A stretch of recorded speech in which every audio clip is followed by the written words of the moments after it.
Paz do Senhor, meus irmãos, paz do Senhor. Mais uma vez estamos aqui conectados consigo para levarmos até a si a palavra do Senhor. Essa palavra de Deus que é maravilhosa, essa palavra de Deus que é tão impactante, essa palavra que tem um poder transformador e regenerador das nossas vidas. E o Evangelho de Jesus Cristo é tão poderoso e tão profundo, e o seu poder em restaurar vidas, em salvar, é visto até os dias de hoje. E a prova disso é a minha vida, a prova disso é a tua vida que me ouves, e a vida também daquele que vai ser alcançado e transformado, e seus pecados perdoados. E a prova disso são as prostitutas que Jesus já salvou, muitas prostitutas, muitos desacreditados. E Jesus Cristo é essa figura tão importante nas nossas vidas. Jesus Cristo é tudo que nós temos. Jesus é o melhor de Deus, que estava por vir e que já veio. É comum ouvir diante de certos homens dizendo: o melhor de Deus está por vir, o melhor de Deus está por vir. Não, irmão. O melhor de Deus não vai vir outra vez. O melhor de Deus já veio. O melhor de Deus é Jesus. Jesus é o melhor de Deus para as nossas vidas. Eu quero partilhar uma palavra com os irmãos que está aqui no livro do profeta Isaías. Isaías 53, versículo 1 até o versículo número 12. Diz assim a palavra do Senhor: quem deu crédito à nossa pregação? E a quem se manifestou o braço do Senhor? Porque foi subindo como renovo perante ele, e como raiz de uma terra seca, não tinha parecer nem formosura. E olhando nós para ele, nenhuma beleza víamos para que o desejássemos. Era desprezado e o mais indigno entre os homens, homem de dores, experimentado nos trabalhos, e como um de quem os homens escondiam o rosto, era desprezado e não fizemos dele caso algum. Verdadeiramente, ele tomou sobre si as nossas enfermidades e as nossas dores levou sobre si. E nós o reputamos por aflito, ferido de Deus e oprimido, mas ele foi ferido pelas nossas transgressões e moído pelas nossas iniquidades. O castigo que nos traz a paz estava sobre ele, e pelas suas pisaduras nós fomos sarados. Todos nós andamos desgarrados como ovelhas, cada um se desviava pelo seu caminho, mas o Senhor fez cair sobre ele a iniquidade de todos nós. Ele foi oprimido, mas não abriu a boca, como um cordeiro levado ao matadouro, e como a ovelha muda perante os seus tosqueadores, ele não abriu a boca. Da opressão e do juízo foi tirado. E quem contará o tempo da sua vida, porquanto foi cortada a terra dos viventes, e pela transgressão do meu povo foi ele atingido.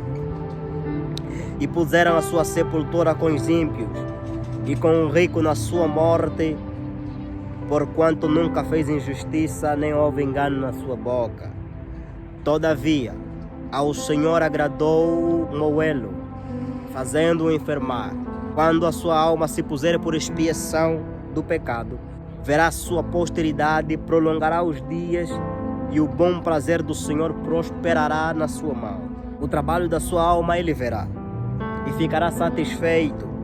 E com seu conhecimento o meu servo, o justo, justificará muitos, porque as iniquidades dele levará sobre si. Pelo que lhe darei a parte de muitos, e com os poderosos repartirá ele o despojo, porquanto derramou a sua alma na morte, e foi contado com os transgressores. Mas ele levou sobre si o pecado de muitos, e pelos transgressores intercedeu.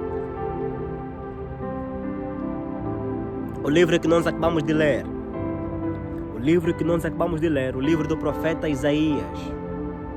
Isaías, o profeta messiânico. O que é isso de profeta messiânico? O profeta messiânico é todo aquele que recebeu a graça da parte de Deus no seu tempo, de antes de Jesus vir sobre a terra, ter falado um pouco a respeito de Jesus, né? E Isaías, o profeta maior, profeta messiânico, ele recebe essa graça divina de falar a respeito de Jesus. Isaías, ele vai começar a pregar o Evangelho antes mesmo de Jesus Cristo ter vindo sobre a terra. O que é isso, o Evangelho? A palavra Evangelho quer dizer boas notícias, boas novas. Isaías viveu 700 anos antes da vinda de Jesus sobre a terra. E 700 anos antes de Jesus vir sobre a terra, Isaías, ele recebe essa graça e começa a falar a respeito de Jesus. Isaías não fala de Jesus somente no capítulo 53 que nós lemos. O livro dele que nós lemos, né, praticamente a maior parte do seu conteúdo ele fala a respeito de Jesus. Ele fala do ministério de Jesus. Ele fala daquilo que ele poderia passar. E Isaías, ele descreve neste livro, neste livro, exatamente nesse capítulo que nós lemos, nesses 12 versos, né, a respeito do sofrimento extremo que Jesus Cristo deveria passar. Ele começa dizendo que quem vai dar credibilidade na nossa mensagem, quem deu crédito, né? Nós olhávamos para ele, nenhuma beleza víamos. Ele era o desprezado e o mais indigno entre todos. Ou seja, Isaías vai descrever N sofrimentos que o Filho de Deus, Jesus, teria que passar. Mas Isaías, no meio dessa descrição toda que ele vai começar a falar a respeito de Jesus, ele vai falar que Jesus, ele era o desprezado entre os homens, certamente que era desprezado. Ele era o homem que mais causava controvérsias entre os fariseus, entre os grandes, entre os saduceus. Ele foi o homem que mexeu com as estruturas religiosas da sua época. Jesus pregou um evangelho diferenciado, um evangelho do amor, um evangelho que não exclui, mas um evangelho que inclui. E esse evangelho veio trazer, né, esperança para os homens. A Bíblia declara que Jesus, quando viveu, ele pregou esse evangelho com todas as suas forças, com toda a sua alma. Ele cumpriu o ministério dele cabalmente em 3 anos. Algo tremendo. O mundo viu coisas que nunca verá.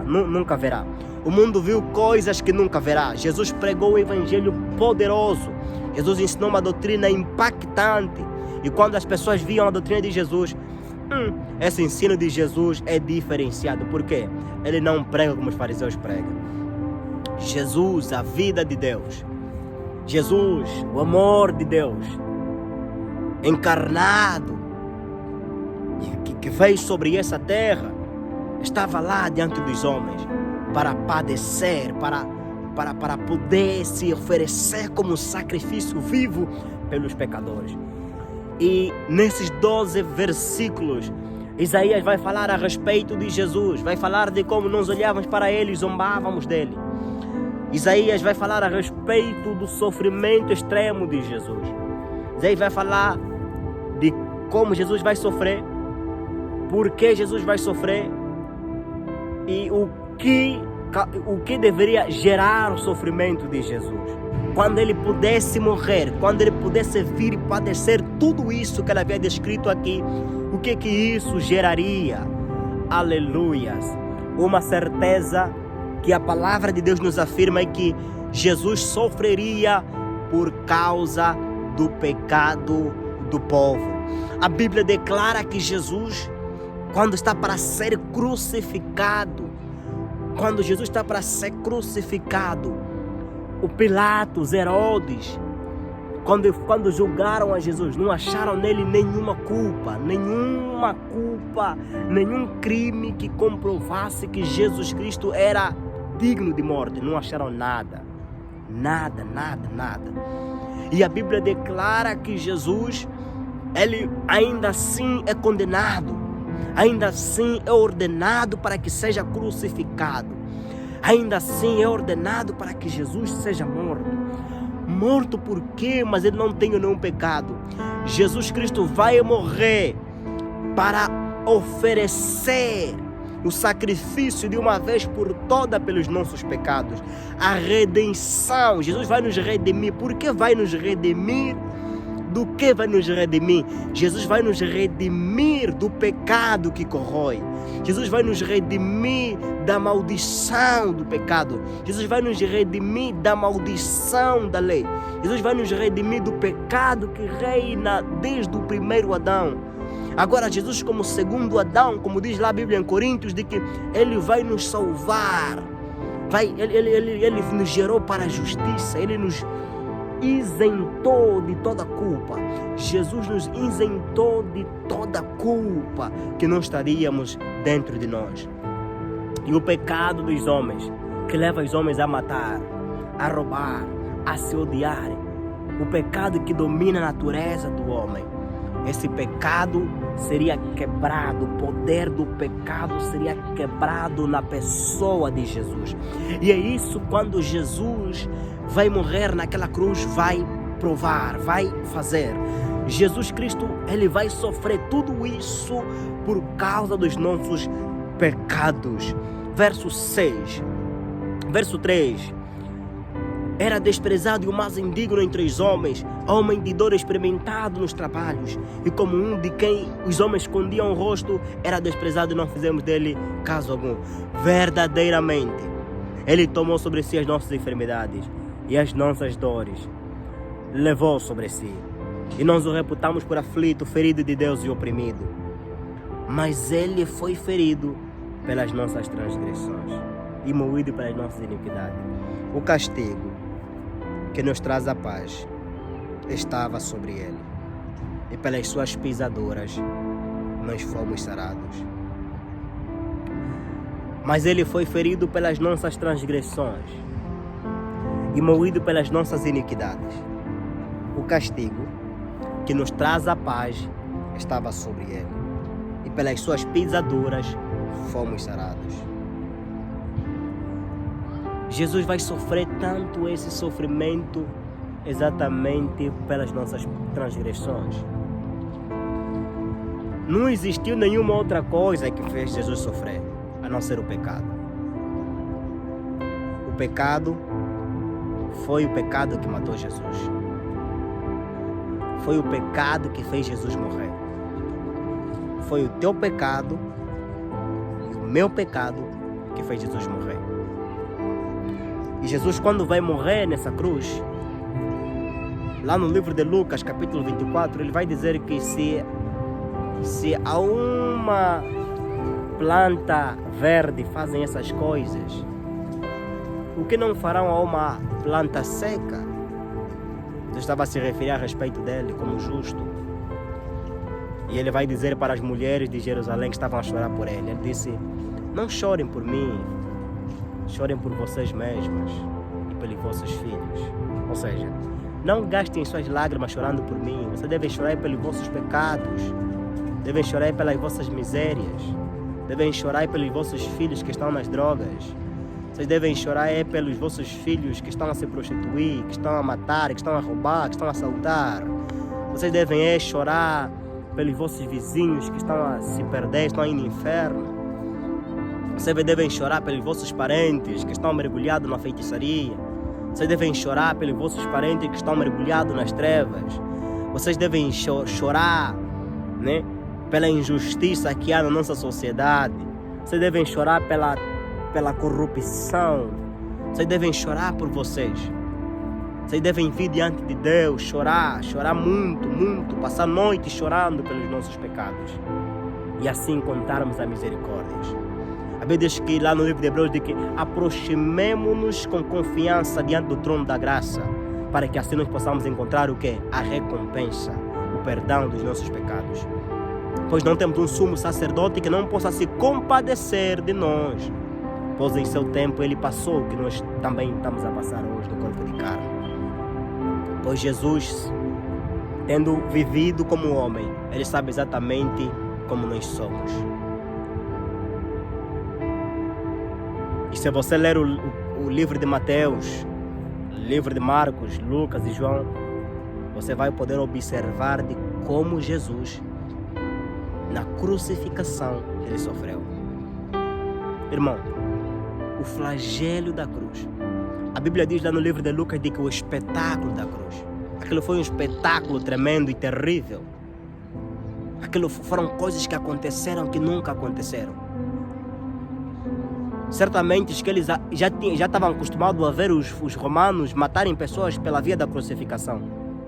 Mas ali estava alguém que estava a morrer por um propósito muito mais maior do que aqueles criminosos que eram mortos daquela maneira morriam. Jesus, o justo, o Filho de Deus, o Rei dos Judeus, aquele que quando estava a sofrer, padecer, gemer no seu corpo pelos nossos pecados, ele não recuou. Como ovelha muda, ele permaneceu calado. Irmãos, Jesus começou a sofrer no dia anterior, quando estava no Getsemane. Estava a gemer pelos nossos pecados. Ele viu por antecipação tudo que ele passaria no dia seguinte. E Jesus, ele gemeu, ele suou sangue pelos nossos pecados. Jesus, ele padeceu, ele disse: Pai, afasta de mim esse cálice. Mas ele diz: todavia, não seja feita a minha vontade, mas a tua, Senhor. Jesus gemeu por causa dos meus pecados, dos teus pecados também. E o tema dessa mensagem é exatamente esse: o preço que Jesus pagou. Mas qual foi o preço que Jesus pagou pelos nossos pecados? O preço que Jesus pagou pelos nossos pecados é a vida dele, irmão.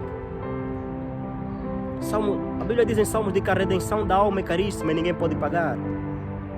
Só a vida poderia resgatar a vida. E qual de nós tinha essa vida? Claro que ninguém. Jesus é ele que tinha a vida. Essa vida perfeita, essa vida verdadeira, essa vida justa, essa vida sem pecado, essa vida sem iniquidade, é essa única vida que era necessária para se quê? Para se pagar o preço pelos nossos pecados. E foi contado com os transgressores. Estava sendo crucificado com 2 ladrões. Parece que ele também era um ladrão, parece que ele era um mentiroso, mas Jesus diz que não foi achado na sua boca nenhum engano.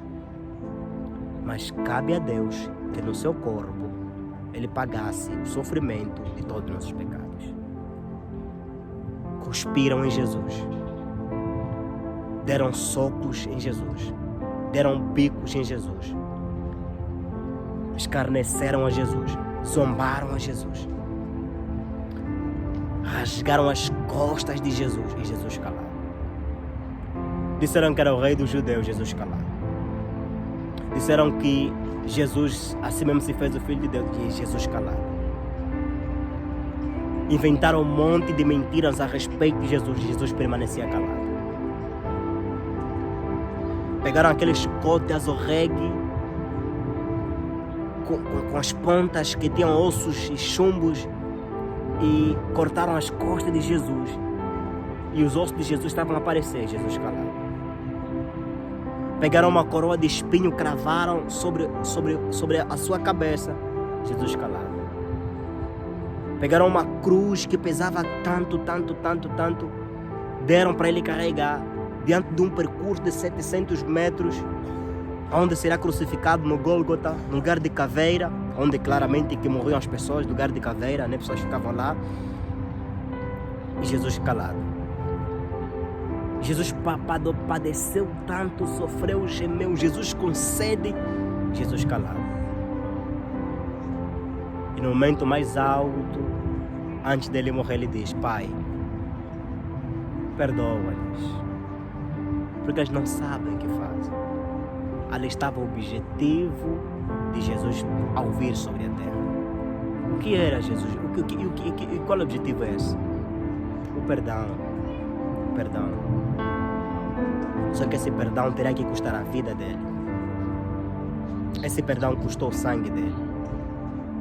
Esse perdão custou tudo de Jesus. Ele provou a morte para que nós não morrêssemos. O castigo que nos traz a paz estava sobre ele. E ele verá a posteridade dos seus dias e ele se alegrará. O meu servo justo vai se alegrar. Jesus vai ver esse sofrimento lá nos tempos futuros que ele passou e vai se alegrar. Por quê? Porque no corpo de Jesus foi cumprida toda a justiça. Ele nos perdoou através da sua morte Ele nos salvou através da sua morte também. Ao morrer e ressuscitar, Ele nos salvou, Ele nos redimiu. Me diz que quando Jesus morre, sepulturas são abertas. Instantaneamente. Entraram, mortos ressuscitaram, entraram na cidade santa. A morte de Jesus é a redenção das nossas vidas. Para isso se manifestou o Filho de Deus, para desfazer todas as obras do diabo. Jesus veio nessa terra para desfazer as obras do diabo, para pagar o preço pelos nossos pecados. E o preço foi o seu sangue precioso, a sua vida. Jesus deu a sua vida por nós. O que é que você tem feito por Jesus?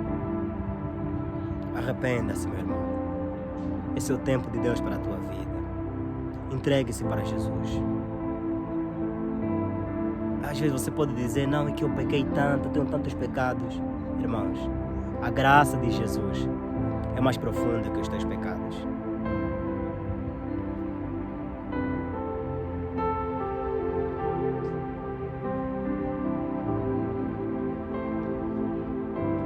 Às vezes você pode dizer, mas eu pequei tanto nessa vida. Eu quero te dizer o seguinte, de que a graça de Jesus é mais profunda que os teus pecados. Jesus diz que eu vou tornar puro como a lã todos os teus pecados. Isaías, capítulo 1, versículo 18. Ainda que vossos pecados sejam vermelhos como sangue, eu as transformarei como a pura lã. Jesus quer perdoar você, quer limpar você. Todas as tuas iniquidades vão ser perdoadas hoje.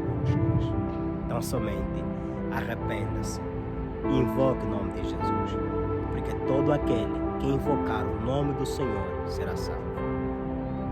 Um preço tão alto foi pago para que nós pudéssemos viver. Porque Deus amou o mundo de tal maneira que enviou seu Filho unigênito para que todo aquele que nele cresce não pereça, mas que tenha a vida eterna. E Deus não enviou Jesus Cristo ao mundo para condenar o mundo, mas para que o mundo fosse salvo por intermédio dele. Todo aquele que crê não é condenado, mas aquele que não crê já está condenado. Pois a justiça de Deus se manifestou aos homens, e os homens amaram as trevas e não atentaram à mensagem de Jesus. Quem deu crédito à nossa pregação? O profeta Isaías vai dizer. Será que você é esse que não vai dar crédito à pregação de Jesus? A pregação que nós pregamos? Esse evangelho que salva, esse evangelho que cura, que traz esperança onde não havia esperança? Quem deu crédito à nossa pregação? Seja conhecido como aquele que deu crédito à mensagem de Jesus. Jesus disse que as palavras que eu vos falo não são simplesmente palavras, mas são espírito e vida. O que isso significa? Isso significa que a vida que vocês precisam está nessa palavra. Jesus nos reuniu num só aprisco ao morrer. Aprisco onde ficam as ovelhas. Ele diz lá no livro de João, capítulo 10, versículos em diante, de que eu tenho outras ovelhas que não são desse aprisco. Que aprisco? Não são só apriscos lá dos filhos de Israel. Tenho outras ovelhas que ainda precisam me ouvir. E essa ovelha é você que me ouve. Jesus está a dizer, eu morri por você, meu filho. Eu morri por você, minha filha. Então somente entrega a sua vida para mim. E eu quero transformar a tua vida por completo. Eu paguei um alto preço para que você fosse resgatado. Não precisa mais padecer. Não precisa mais sofrer. Aquele que tinha que sofrer já sofreu por você. Convide Jesus a entrar na tua vida. Aceita Jesus. Todos nós andávamos como ovelhas, desgarradas, cada um andando pelo seu caminho. Mas Ele morreu para que nós fôssemos reunidos. Pelos transgressores orou. Ele orou por nós. João capítulo 17. Eu oro também por aqueles que hão de vir, Senhor, e que hão de crer, que tão somente os guarde. Jesus orou para que não fôssemos guardados. Ele orou tantas noites por nós. A vida de Jesus era oração, ministério de ensino, milagres, curas. Jesus estava envolvido nisso. E pelos pecadores intercedeu. Ele orou por nós. Ele intercedeu por nós. E essa sentença que Ele vai dar sobre a cruz, Pai, perdoa-lhes os seus pecados, porque não sabem o que fazem. É oração. Os pecadores estavam lá morrendo. Jesus tinha tudo para dizer: Pai, mata essas pessoas todas, nós seríamos mortos. Mas Ele não optou por justiça. Ele preferiu que o direito dele de justiça lhe fosse negado, para que não fôssemos justificados. Oh, aleluia. Arrependa-se, meu irmão. Entrega a tua vida para Jesus. Esse é o tempo de Deus para a tua vida. Não perca mais tempo nas coisas do mundo. Então somente entregue-se por inteiro a Jesus, sem reservas, e deixa Jesus ser o centro da tua vida. Que você possa pensar nessa palavra, que Jesus pagou um alto preço por você. Tudo isso porque Ele foi moído pelas nossas transgressões e ferido pelas nossas iniquidades. O castigo que hoje nos traz a paz estava sobre Ele, e pelas suas pisaduras nós fomos sarados. Aleluia. Fique na paz. Deus te abençoe. Em nome de Jesus.